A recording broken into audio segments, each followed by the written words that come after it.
Good afternoon, everybody. Hello, if you're watching on the replay, it's Rob Stewart with you. I just want to start by looking at the headlines that have come out this morning. Top story is stronger than anticipated wage growth. Again, almost like nobody expects it's going to carry on happening for a long period of time.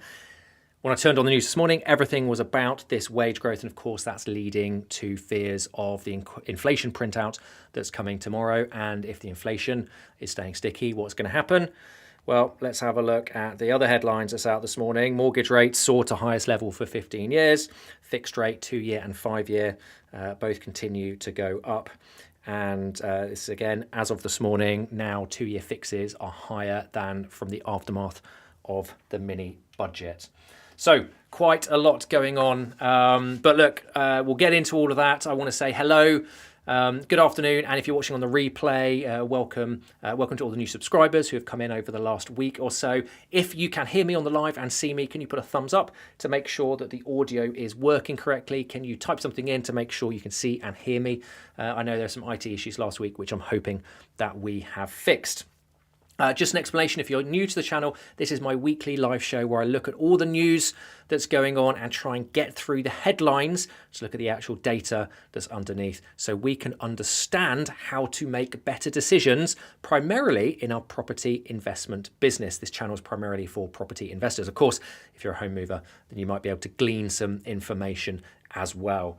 So let me know if you can hear me and see me, but nobody's complaining about a lag or anything like that so far. So hopefully that is good to go. Right, let me just open up my slide deck to where I need to be because I want to talk about what we are going to cover today. Quite a lot to get through, as always. Who we got? Sam. Hello, Sam. How are you? That's fantastic. Right, this is what I want to go through on this afternoon session. Halifax House Price Index came out at the end of last week. I want to talk about interest rates, where we are and what's going to happen. A lot of commentators are talking about the amount of resilience we've got in the housing market right now. I want to talk about what is potentially causing that, where we are in terms of all of the figures and where the data is showing that resilience is coming from, and will it continue, or will we start to capitulate? And by the way, I just want to make it absolutely clear here that I am completely agnostic in terms of what's going on with the market. As a property investor, there are opportunities in any market, whether it's going up, whether it's coming down. The key thing is to understand what is going on so we can make those decisions. Right, I'm going to look at what may happen from here, and I also want to talk about real house prices, so inflation-adjusted house prices. Because for me, this is super important to understand, again, as an investor, what's going on with real house prices. Maybe not so important if you're a homeowner, but as an investor, we need to understand what's going on with the value, the real value, the purchasing power of the equity that is in our home. As we go through this team, I want it to be interactive as always, so please ask questions. At the end of every section, I'll have a look and see what questions we have and I'll answer those. And also, if you're watching on the replay, put the questions in the comments and I'll always get back and answer any of those questions, or if you've got anything of interest that we can have a discussion about. That'd be fantastic. Right, let's crack on with it. Let's go to the Halifax HPI. Not a particularly interesting set of data, I'm afraid. Last week, I talked about the nationwide HPI. Again, not particularly interesting. We're kind of sitting flat at the moment, right? So if we look at this, Halifax, we've got, sorry, let me just turn my pen back on, 0.1 monthly change. Sorry, I just need to play around with that. Not an awful lot. I mean, percentages up, down, 0.1%, not a lot. The thing that is interesting is the annual change, minus 2.6. Last month, when the Halifax showed a negative annual, it made quite a lot of headlines. First time since the financial crisis that we'd seen negative on the Halifax, and that's now deepening. So I want to look at the data that's gone into that. But look, 0.1% month on month, not a lot to talk about. I think I get a little bit frustrated looking at some of the other commentators in the YouTube sphere, where they're kind of, and this is no disrespect to anybody, but every time a HPI comes out, and if it's 0.1% down or 0.1% up, right, everybody's changing their mind. It's like, no, I don't think it's going to crash. I do think it's going to crash. The important thing is the trends. All we need to look at are the trends, okay? To make decisions, look at the trends, and until we see a confirmed reversal in the trend, that's the sort of market we're in. So, you know, whether we're going to get 5% down this year or 6% or 7.253%, I don't really care. It's the trend that is going on, okay? So let's look at some of the bullets here. What we got? Right, there's an interesting bullet that I want to highlight down here, which is new build prices are more resilient compared to existing homes. Okay, I think we need to have a look at that because I think that is changing or skewing the data a little bit. So we're going to come back to new builds in just a sec when we look into the detail of that HPI.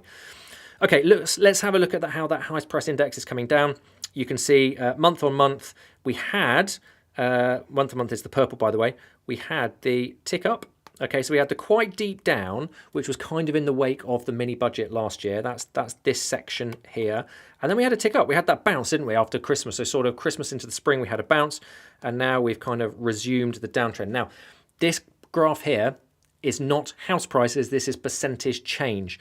So even though, right, that pink line or purple line there looks a little bit like it's going up, that's not house prices, that's percentage change. We're still in the negative, just about there on a month by month. Okay, so not a huge amount going on right now, as I said. These are actual house prices, and this shows in more detail, according to Halifax, of course. This is just one set of HPIs. You can see post-mini budget, we did this massive deep dip down, and then we had a bounce up before resuming down. Now, as I said this morning, if I pop back here, okay, mortgage rates rise over the mini budget peak today. That has happened. So, you know, if we look at leading indicators, okay, interest rates are a leading indicator, we can maybe start to draw some conclusions. This is what happened last time interest rates were where they are right now in terms of mortgage rates. I don't mean base rate. Last time mortgage interest rates hit this amount, this is what happened, okay? Just to clarify on this, and, you know, just to tell you the two things I look at, we always have leading indicators and lagging indicators. The HPIs, the house price indices, are lagging indicators. Different indices lag in different amounts of time. Probably the most up-to-date ones, I disregard Rightmove, by the way. Rightmove is listing price and it's all completely skewed. In terms of the banks, you've got Nationwide, you've got Halifax, they're probably the most up-to-date, but still, this data is still lagging. We're probably seeing data from deals that were done or properties that were agreed to be sold 2-3 months ago, okay, not in the last few weeks. And then, of course, we've got the ONS HPI, which is the biggest lagging indicator. That could be up to sort of 9 months, maybe even more. What we really care about is leading indicators, because that's what allows us to make the decision. So lagging indicators give us a trend. Leading indicators give us that sort of crystal ball into the future. Hopefully that makes sense for you. I also just want to comment on this. Because I think it's next week we're going to see the next UK HPI, so the ONS HPI come out. If I zoom in here, the Halifax correlates with the ONS HPI the most accurately, right? So if you look at these three lines down here, this lower one is the Nationwide, okay, and then we've got the Halifax is this green one, and the blue one is the ONS. So however the hedonic regression models work, because that's what these three indices use, however they are calculated, and they are all slightly different in how they're calculated, Halifax has generally, or certainly since, you know, sort of here, been the most accurate when you compare it to the ONS, UK ONS. What does that mean? Well, let's just go back to this little bump up. We saw last month a very little bump up in UK HPI. I'd expect this month to see another little bump up, maybe even next month, another little bump up on UK HPI. And this is where things become really confusing. Because when we see this difference, right, in indices, when we see Nationwide saying going down or Halifax going down and UK ONS going up, people go, what is going on? And it creates confusion, and that can alter people's decisions. So that's why it's important to understand the lag in the system. The stuff we're seeing on UK HPI is potentially deals that were being agreed last autumn, right? We could even be pre-mini budget, some of those deals we're looking at. So that's important to note. Right, what have we got? Finally, with the Halifax, just to see some of the small print. Okay, let's look at this. If I zoom in here, the latest figures suggest some resilience in new build property prices. New builds up by 1.9% annually, okay? However, yes, the rate of growth has continued slow. If you strip new build properties out, the Halifax is actually saying that we're down 3.5% year on year in June. Actually quite a significant difference there in terms of the drop. So the new build market is very much propping up the well, I say propping up, it's still going down, right? But it is softening that. And I was trying to think, why would the new build market be giving some resilience? The first thing I thought of is it some hangover from Help to Buy, but that shouldn't have an impact now because the final Help to Buy completions, I believe, had to be done by the end of April this year. It could have been May this year, but they should be out of this data set, okay? That data set should not show any Help to Buy. Maybe there are other incentives that house builders are putting in to have a higher top line selling price, but then it could be, for example, stamp duty cuts, it could be furniture going into new builds. So actually, maybe we're having some skewed data here based on incentives going to new builds. Also, new builds are more energy efficient, so we could be seeing a transition of people going from older, more expensive to run properties into new builds where their bills are going to be lower, so their net sort of individual personal P&L, if you like, is less affected because they can afford more with lower running costs of a property. Could be another reason why new builds are showing year on year, and we strip it out, we've got a lot less. So something to consider. I think that's interesting data. And then finally, in this footnote to the Halifax HPI, we want to have a look at the housing activity. So we've got quite a lot of drop year on year when you look at housing activity. I'll let you read this in your own time. Okay, we'll go and look at the Halifax HPI. I don't want to read it all. What I want to really stress here, okay, is this piece at the bottom. Note, all figures relate to May, so will not reflect the market impact of recent increases in average mortgage rates.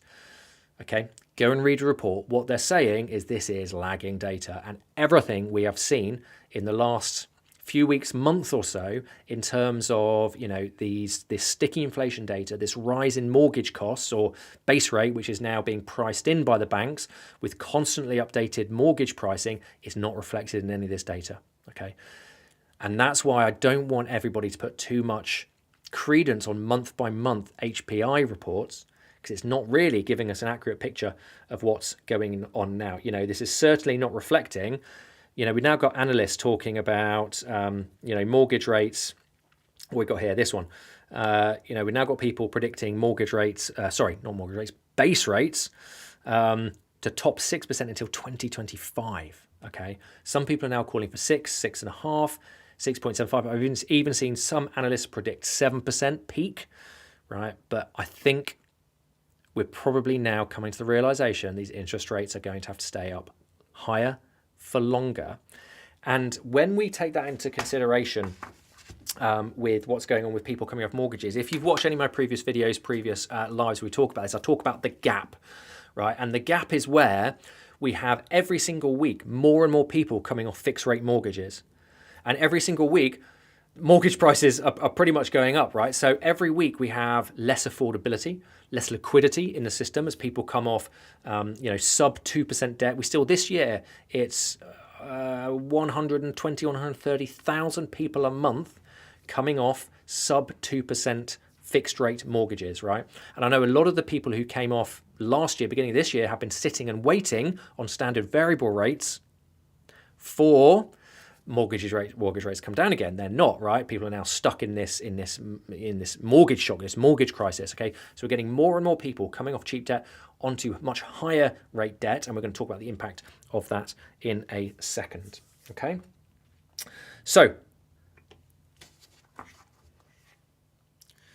done that. Let's talk about interest rates then. Let's talk about that. By the way, what are you seeing? Let me know in your areas how you're seeing the market, how are you seeing prices, up, down.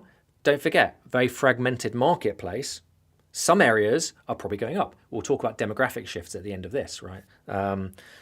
Certain property types going up, certain property types coming down a lot. I would suggest the higher valued, houses, southeast is definitely being hit the most, highest value. Obviously, interest rates going up, people's affordability get crunched more, the more debt they've got, okay?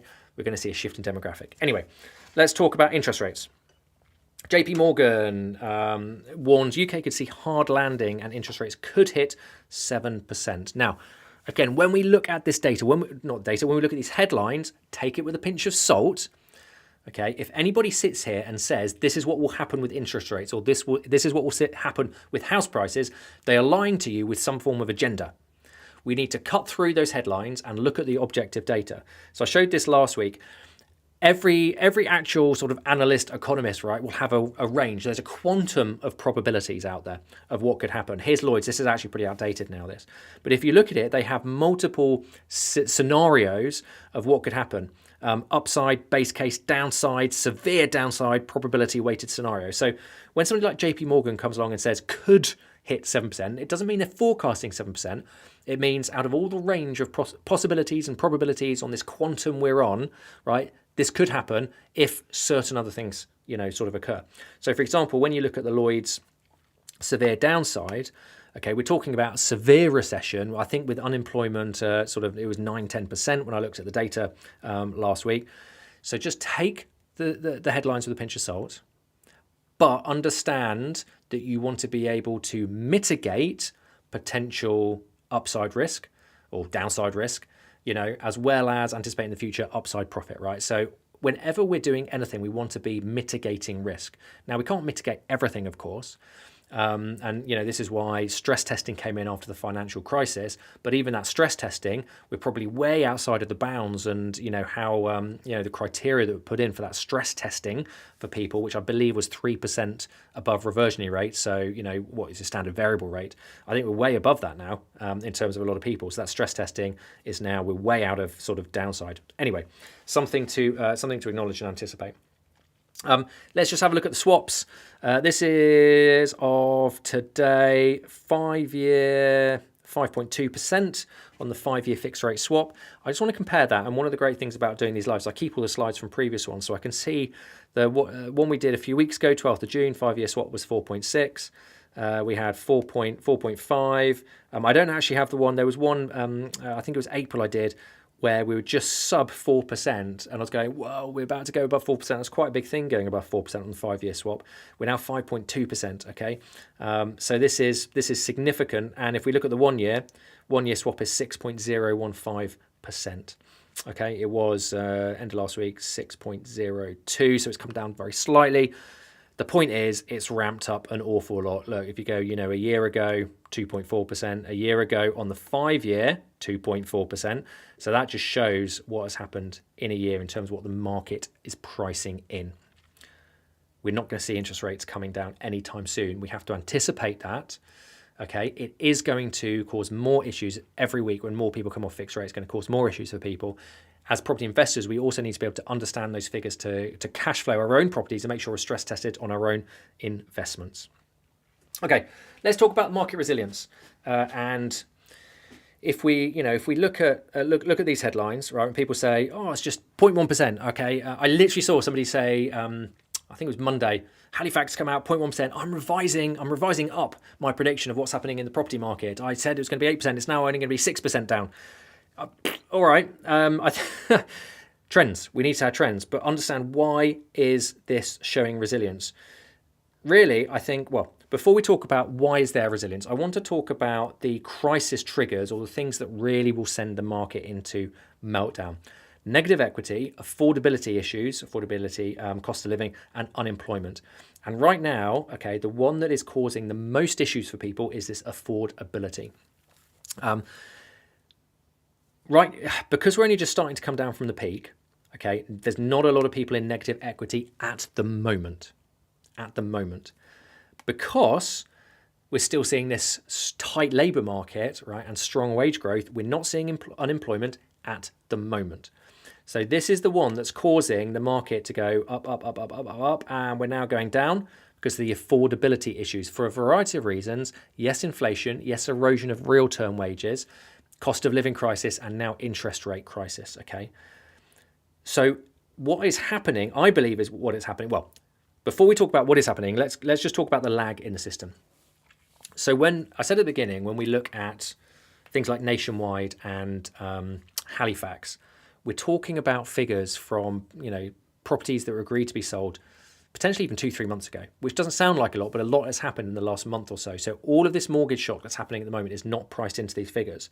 I'm going to cite Christopher Watkin here and his fantastic stat show that he does every week on his channel, mainly for sort of estate agents and property professionals. But I want to go through some forward-looking metrics, right, that Christopher put out on his stat show.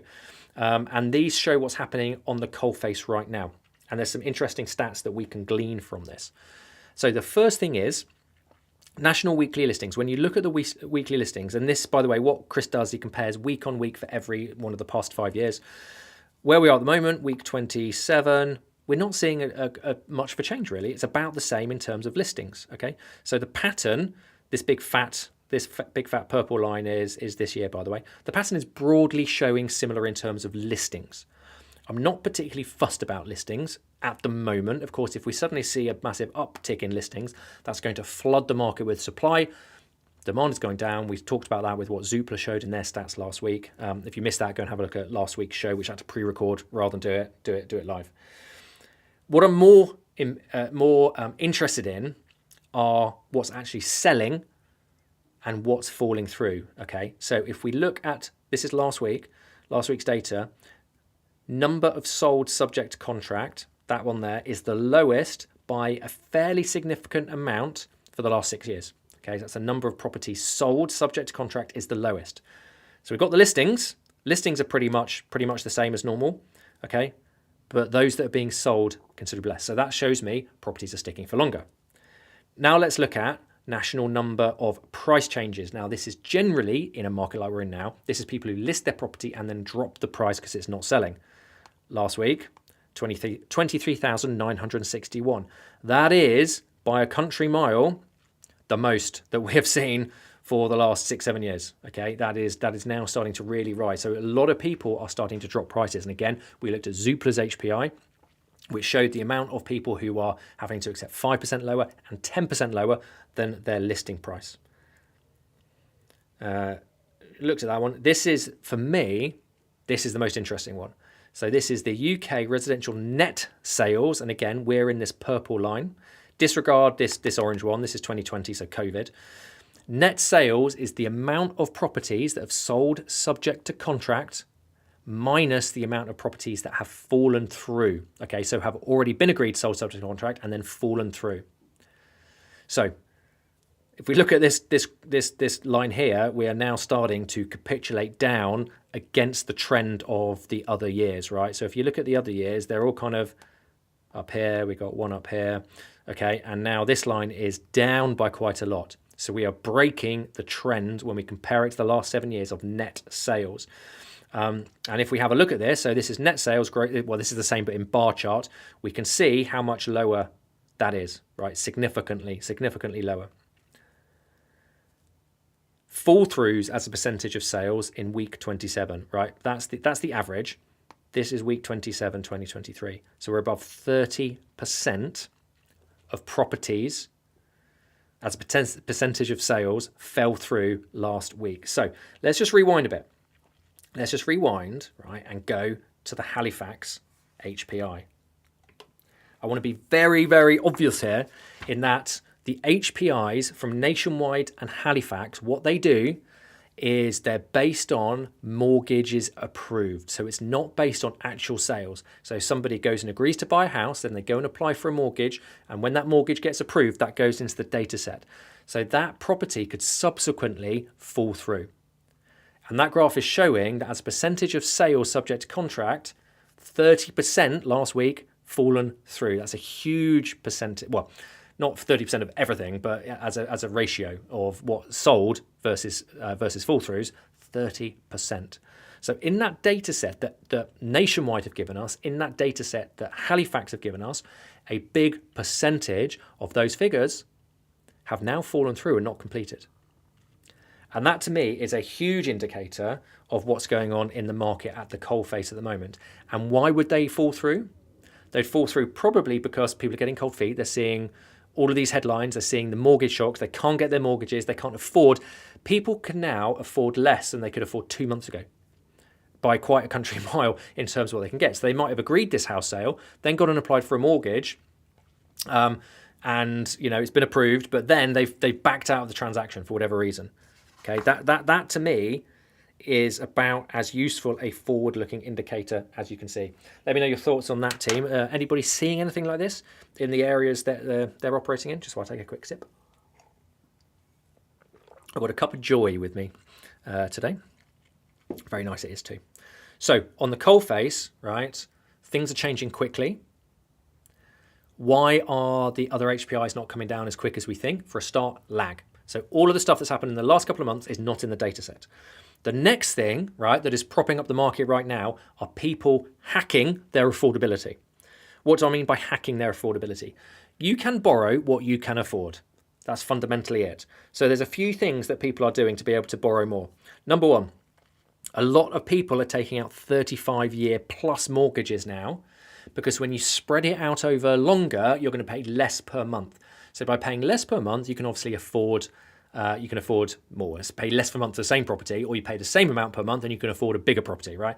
So people who are scrabbling to get on the property ladder and want more space, right? If they spread that debt out over a longer term period, you can get, or you can afford with that debt servicing, more property for your money. Now, I don't want to get into the whole discussion about if this is a good idea or not. I think it's a terrible idea, personally. The longer that you have debt, the more interest. And when you actually look at the figures and a compound interest calculator, the amount of extra interest you'll pay on a 25-year mortgage versus a 35-year mortgage, right? This is going to create, if I'm still doing YouTube in 35 years' time, when I'm 55, if that's the case, right, I'm going to be looking at where are we in the UK in terms of savings? Where are we in the UK in terms of pensions? Because with all these people going on to 35-year plus mortgages, they'll go, right, I'll pay it off early, but they won't, right? Because you always find stuff to spend the money on rather than your mortgage. And all this money that's going on interest is not going into savings, is not going into pensions, okay? And it's going to create an issue in the future, especially when we see how state pensions are being affected right now anyway, okay? I'm not going to talk about that today. That's my personal view. So the first thing is people are spreading out their debt to be able to afford more on a monthly basis. We've also got Bank of Mum and Dad. So the Bank of Mum and Dad in the last couple of years has never been busier and never lent more money. And even now, right, the Bank of Mum and Dad is not just lending money for deposits. So obviously, if Bank of Mum and Dad lends money for a deposit, then you have to get less of a mortgage. Therefore, you can afford the payments, right, to get a bigger property. Bank of Mum and Dad are also helping people pay their mortgages every month. Now, my question is, how long is Bank of Mum and Dad going to stay liquid for? Bearing in mind, a lot of Bank of Mum and Dad could be equity release, potentially, could be from other savings. And all of a sudden, they're going, well, I can't carry on, we can't carry on taking money out of our house to give us deposits. We can't give early inheritance because we're going to be paying so much interest on that equity release because the interest rate is going up. Actually, they want to have it in savings. They're actually going to get some money. Pensioners are doing quite nicely right now if they've got no mortgage and, you've got money, a load of cash sitting in saving rates. So how long will Bank and Mum and Dad stay liquid for? And then the other thing is something that I spoke about last week, which is the amount of savings that's being withdrawn now. So we are net taking out a lot of money. So what this means is over the last, 2-3 years, lockdowns, a lot of people have been paid to sit around, not working, not spending any money, and it's all gone into savings accounts. So there's liquidity sitting there in the system. People have lots of grants, lots of help from the government, bounce back loans, C-bills in businesses. There's a lot of liquidity sitting around, which is now being withdrawn to cost up that affordability. Okay, that's not going to last forever either. So we're seeing huge amounts of liquid savings being taken out. And actually, when you look at it, the amount of liquid savings that are being eroded away by the inflation right now are just destroying, right, the sort of net savings amount that we have as a country. So it's not that people have the affordability, but they're sort of hacking the affordability a little bit and dipping into the rainy day funds to keep on paying what they're paying and prop themselves up. Credit for this goes to Honest Money, I think it is, that I saw earlier. Asda Income Tracker, I never saw this as a thing, but I went and checked it out straight away. Okay, this is a couple of months old now, okay, but this shows, I think this is April this came out. We've got here total household income, average, essential spending, taxes, what is less of disposable income. And that is year on year down 9%, okay, and dropping every single month. It drops further at the moment. We are dropping further. By the way, that is, have I put it on this one or the next one? I'll talk about it in a sec. But I want to talk to you about the percentage of average income that's being spent on essential spending and taxes. And this, when we start to talk about inflation, right, and tackling inflation, we have to understand the context of what's causing this inflation. And it's probably not everybody going around swigging champagne, right, or Cristal, and spending their money on lots of consumables they don't need, because that spending power is dropping all the time. And if we look at this graph, There you go. We can see year on year what's been happening. I mean, huge since, what's that? That's kind of beginning of 22, right? Huge amounts of decline in spending power, which is what you can spend over and above your essentials. So that is compressing all the time. So all of those leading indicators, all of the trends in those leading indicators are continuing to make it tighter and tighter position for people, right? Something will happen at some point. This cannot go on forever. And I took this from the Zoopla HPI. Okay, this graph shows with the interest rates going up what people can actually afford.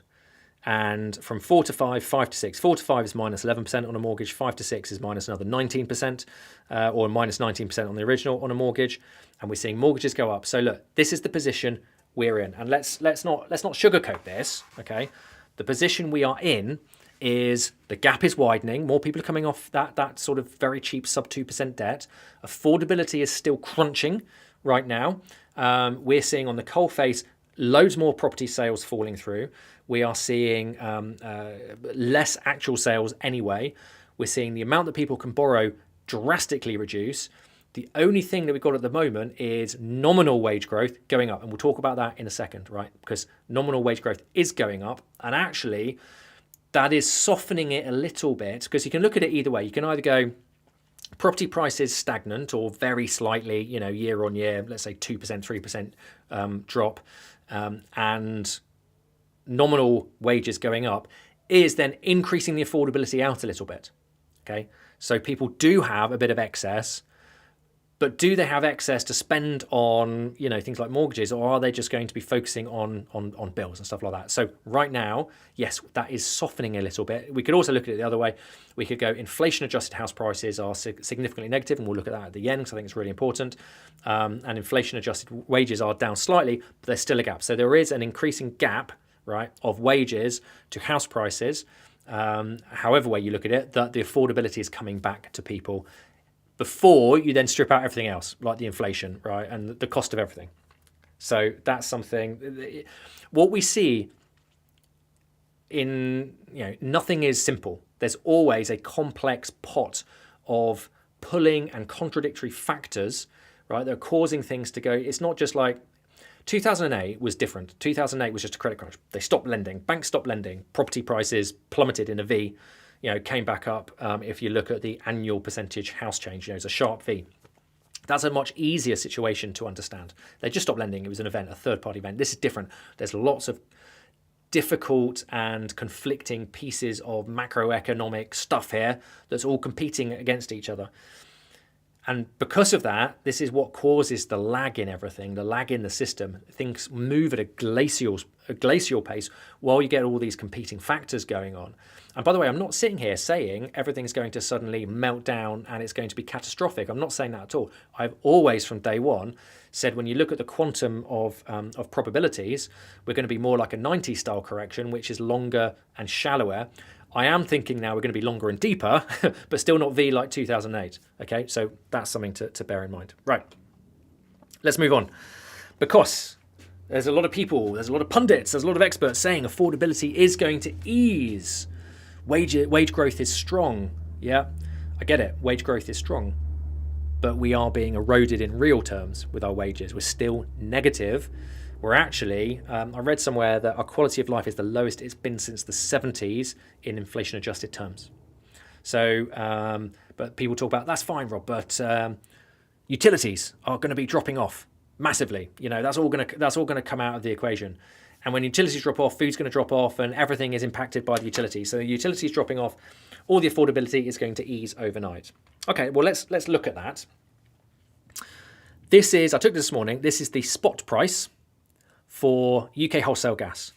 And yeah, I mean, look where we are. We are, sorry, I need to turn my pen back on. All the way back down here, we're about 72, I'm never sure it's GBP, it's pound per therm, or is that GP pence? Oh, who knows? Pound or pence? Doesn't matter. 72 something per therm, right? If you draw that across, we're pretty much paying the same as we were in 2021 over here in 2018. So energy should be nice and cheap, but it's not. The price cap was reduced to 2,000. in the latest iteration, and it's expected to be roughly the same for the next quarter as we go into the winter. Why is that? Well, we need to understand how energy companies work, right? And I talked about this a few weeks ago. If we look at the forward buying, right, energy companies don't go and buy on spot price because it's too volatile. So they forward buy and they hedge. So these are the figures with what energy companies have been forward buying for winter 2023. You can see that for most of this year, we've been forward buying at 140p or pound per therm. So it's actually, double what the spot price is right now. So yes, wholesale prices have dropped, but companies aren't buying it necessarily at that price. If we look at summer 24, right, again, for all of this year, right, we've been buying it at 140p or pound a therm. Energy prices are not suddenly going to dip. And if you look at the energy prices, if you look at the energy price cap, we've gone from £2,500, right, with the government support scheme, which was, I think, £400 over the last winter. And it's now dropped to £2,000 with none of the support scheme. So for an average household, the energy we're going to pay this winter is pretty much the same as we're paying last winter. Now, of course, that government guarantee basically ignored the price cap and meant nobody's paying over average household £2,500 a year because the government stepped in. If they hadn't stepped in, the price cap would have been something like £4,500 a year, right? My point is, this winter will be the same as last year for most people, I expect. Unless we suddenly started buying much cheaper and we're going to see it coming down. We are probably going to see some, more competitive, more competition coming in. But the point is, it's not suddenly just going to drop off back to where we were pre-crisis. That's not going to happen. And therefore, that feeds into a lot of other stuff. We're in this, what is obvious now domestically generated core inflation, whether that's wage price, price wage. I don't really know. I don't really care. Whether it's greed inflation, it's there and it's not suddenly going to go away, okay? Unless the government, the Bank of England carry on fighting it too little, too late by putting up interest rates. And what they could have solved a long time ago by doing it much more gradually, and I say a long time ago, probably like years ago, because it's been so low for so long. We've got this really blunt hammer. I'm doing a video. I'm going to put a video out this week, pre-recorded one, that talks about how this blunt hammer is totally the wrong thing and it's impacting the wrong people, right? The vulnerable people are actually make the country tick are the ones being hammered in this current piece of fiscal policy. But look out for that video as it comes out. Cool. So we talked about affordability. Unemployment was the other factor in this, and right now, unemployment is it's not really changed a huge amount. The labour market is still strong, it's still tight. Government projections for unemployment, if you look at the fan graph, are going to be ticking up. Their base level ticking up, and if we're up here, okay, at the top level, this is where things are going to start to get really messy. And I want to talk about this. So, if we go back to the ASDA income tracker, I worked it out. The average person, 70% of their wages are taken up by essential spending and taxes, 70%, which means we've got 23% of the wages left for discretionary spending. Now, when we look at, a recession, or when inflation is generally caused by a roaring hot market, people going and spending lots of money, transaction volume, lots of consumer spending, pushing prices up. That's not the situation we're in right now. People do not have lots of discretionary spending. And this is going to get tighter and tighter and tighter. And as interest rates go up, right, there's going to be a big segment of the population who are going to have less and less and less. And when they have less and less and less to spend on discretionary stuff, what then happens to businesses? Businesses that sell discretionary things go out of business. Layoffs happen. Unemployment goes up. This is when we go into recession. So with the way we're going, this is what we're being tipped into. So at what point, right, does the unemployment start going up? And if it does start going up, this is when we're going to start to see that capitulation of the housing market. Because ultimately, right, our housing market and the economy are interlinked. They are symbiotic. And one can trigger the other, or vice versa. But what you'll see is, one will come down a little bit, and then there's going to be a lag in the system, and it's going to have an impact on the economy, and that's going to have a lag in the system. It's going to have an impact in the housing market, and each time it goes around the circle, it's going to accelerate until it capitulates. Not saying it will, by the way. I'm just saying it's one of the possibilities, one of the probabilities on the quantum that we have. It's difficult. I'm just going to come off the slides for a moment. I'm going to go to the comments in a bit. So I know I've been talking for a long time. It's difficult to anticipate or see a situation, right, where we don't see those larger property price drops and we don't see the property market going down for quite a long period of time. By the way, this is not necessarily a bad thing if people don't lose their home. So if it's gentle, it could be a good reset. Sorry, my phone is. I should have put it on Do Not Disturb. It's actually a joint venture investor texting me. So I don't think it's a bad thing to have a correction, so affordability gets better for people. Property investor aside, property investor, no property investor, I believe it's important that people can afford to live in a house, right, and own their own house. I'm a big advocate for everybody owning their own house. As a property investor, what this market is going to create is a huge amount of opportunity that's going to be there for if we're helping people move.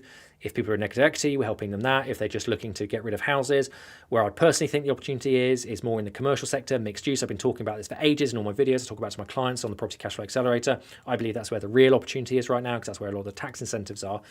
But this is I foresee this going down for longer than anybody anticipated at the start of this process. I say anybody. I'm going to do a video on it at some point and put it out. I sold my house last summer, seeing this sequence of events happening. I didn't think it was going to be as bad as it was or get as bad as it was, but we never know exactly what's going to happen. But I could see this correction happening. I could see the interest rates going up. So I sold my house last year, went into cash, and I'm sitting in cash now, taking advantage of that opportunity. Anyway, I'll go to the comments in a sec, team, as I said. Final thing, let's talk about real house prices, because when people say, oh my gosh, how is this property market so resilient? How's it standing up? Why we're only like 2% or 2.5% or 3% down year on year for a start, mathematically that will continue because the peak was sort of August, September. If you look at the ONS, it was November last year. So until we get, to a year ago, it's still going up. So therefore, when it's on its way down, when you look at that year-on-year lag, it's still going to going up a year ago. So when we get through that uptrend, when we go, from a year from peak, it's going to be bigger than it is now. But we need to understand real house prices, and we need to understand this as an investor. This is the latest inflation-adjusted house price graph, which is actually comes from Nationwide sources, Nationwide Building Society.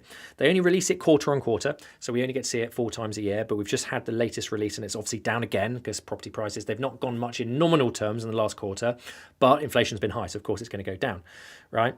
When we look at this, we are 14% down. I say peak to trough. Peak of inflation adjusted was in 2006. I'm talking about the peak of this cycle, right? We are 14% down already on inflation adjusted property prices. That means in real terms, property is becoming more affordable. By the way, that's quite a steep line. I know it's we've had a little bit of a curve, sort of curve there, adjustment of the gradient. If you look at 2008, it came down very quickly in a straight line. Why do we care about inflation adjusted? Because, of course, we only buy property. Let's just come over here. We only buy property in the nominal, what's actually the sticker price on the property.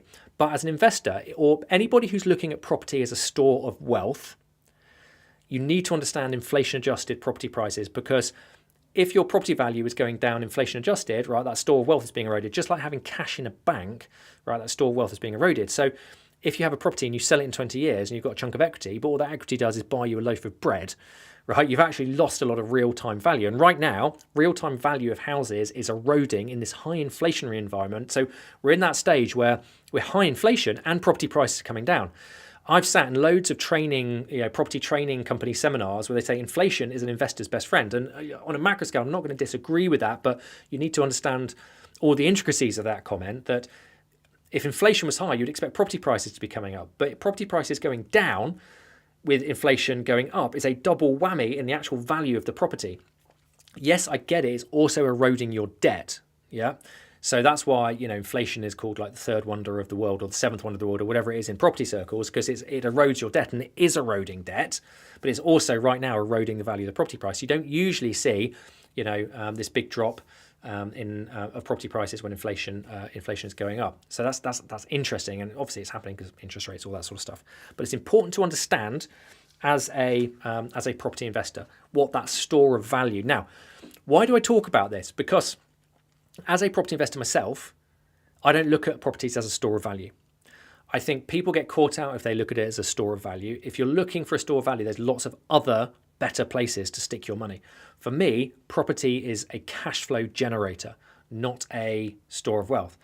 And in the market we're seeing at the moment with sort of uncertainty and chaos, we have the ability to generate quite a lot of cash flow. And when I say cash flow, I mean specifically return on capital. Okay, so I don't necessarily mean absolute amounts, but percentages on your capital. And I just want to demonstrate what I mean here so you understand it. So let me find a blank thing. Okay, so not once in my career have I invested in property with the thought process that I'll benefit from capital uplift. I've always thought if we get capital uplift, fantastic, but I'm investing to get momentum, recycle funds, leave as little in a property as possible, and then generate cash flow. So if we have a property, like, I know I do this on my videos, and say it's 100K, and we buy it in cash for 100K, right? We've stuck 100K there. Right now, that 100K is going to be eroding and eroding and eroding, right? Put a cash in. If we buy it with a mortgage, I probably should do different colors here, but if we put a 25% deposit in, right, and then 75K mortgage, that's great, but we've stuck this 25K in, and that 25K is eroding, eroding, eroding. What we want to do, right, is we want to buy this property, let's say, let's say 50. We want to spend 20 on it. And then this bit here is the equity add, right? This is our, let's say it's, what's that, 30K add. And then we pull all of our initial money out in a mortgage. So we've got none of our own cash in it. I hope that makes sense, because if we take our cash out, our cash can't erode in the value of the property. We've got it out, right? And now we've got an income from this. So yes, we've got a mortgage to pay, right? So let's say, let's say you're taking 10K a year. This one here, let's say you're taking 10K a year rent roll and the mortgage is costing you 5K a year. You've then got a cash flow generator of £5,000 a year for the rest of your life with none of your own money in, infinite return on capital. Now, that's a really broad brush explanation of momentum investing and cash flow investing. And there's so many intricacies to this and how you actually do it and what you can pull out. But everybody should be looking, right, as a professional property investor, unless you've just got millions of pounds that you want to stick in somewhere, right, and you're not particularly fussed about it, like, people coming overseas money sticking in London for really low yields. What you want to be doing is recycling that money so you don't have anything in, and it's generating you income every month. That to me is the point of property investing. Cash flow, income. Any capital growth is a bonus, but then when you do that, it really doesn't matter what the market's doing. If it's going down, okay, as long as you don't, bust your covenants for lending and they're not going to repossess you, you're fine. As the market dips, it'll go back up again in the future, maybe. Whilst it's going up, we are getting some cherry on the top equity increase. Fantastic. So it gives you all that flexibility. Now, how do we do it? How do we add value? Hundreds of ways of adding value. I'll put a link to a sort of training where I demonstrate this in the comments afterwards. And if anybody's interested and they want to sort of understand how to do it in the current world, because in the current world, now we've got high interest rates, we have to make sure we're generating sufficient cash flow to be able to cover what is higher interest rates. But if we're getting 30, 40, 50% return on capital, it's less, interest rates of 2, 3, 4, 5, 6% are less affecting of that than if we were just, all of our cash, or we put 25% deposit in, 75% mortgage, and we had a buy-to-let, standard buy-to-let is giving us, £600 a month, and the mortgage all of a sudden is £700 a month, right? So we have to be able to generate that excess cash flow, multiply the cash flow to work with current interest rates. And there's plenty of opportunities to do that in various sectors of the market. Team, I hope that was useful. I'm going to stop rabbiting now, and I'm going to get to some questions. Sorry about that. Let's see what we've got.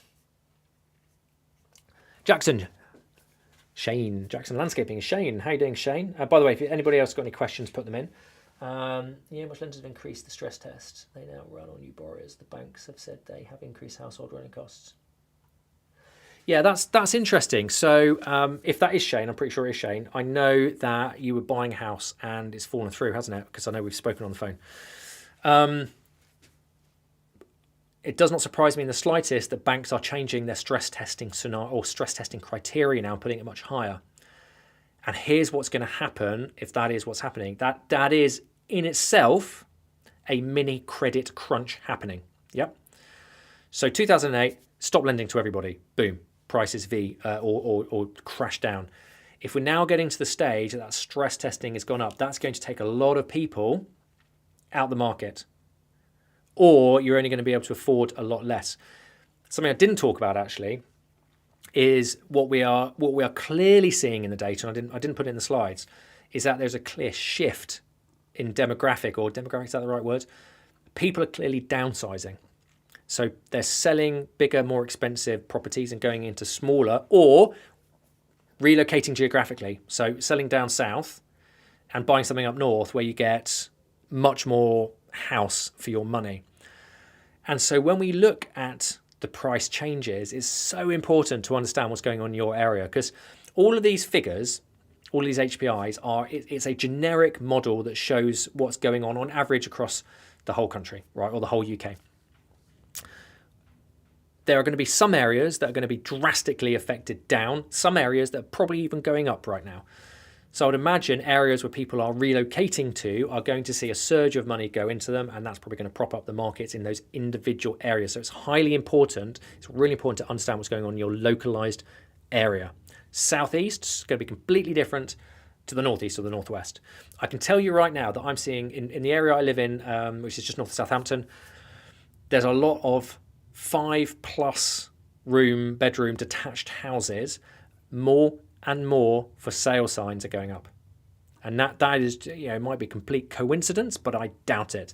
For me, it is obvious walking around the area how many more for sale signs are up than 6 months ago. Huge amount more. There we go. Right. Any more questions, team? Any more for any more? I think my cup of joy tea is probably cold. Is that useful? Can you give me a thumbs up if that was of use to you going through that data today? In terms of where we are in the market, where we're going forward, it's going to play out. This is going to play out over the next couple of years, right? I'm going to keep doing this every week. We're going to keep talking about it, see what's going on, look at all the data, keep crunching it. This is not just going to happen overnight, right? It's going to carry on for the next couple of years. It's been a pleasure. I will give you 5 seconds if there's anyone wants any more questions to ask. Otherwise, I'll see you next week. Look out for the video I'm putting out this week where we talk about effectively the lottery of what the Bank of England are doing with base rates and how it's affecting totally the wrong demographic. And if you like a good conspiracy or rant at the elite, watch that video. Right. Lovely team. Absolute pleasure. Have a great end to Tuesday. Have a great end to the week. I'll see you next week. Have a good one.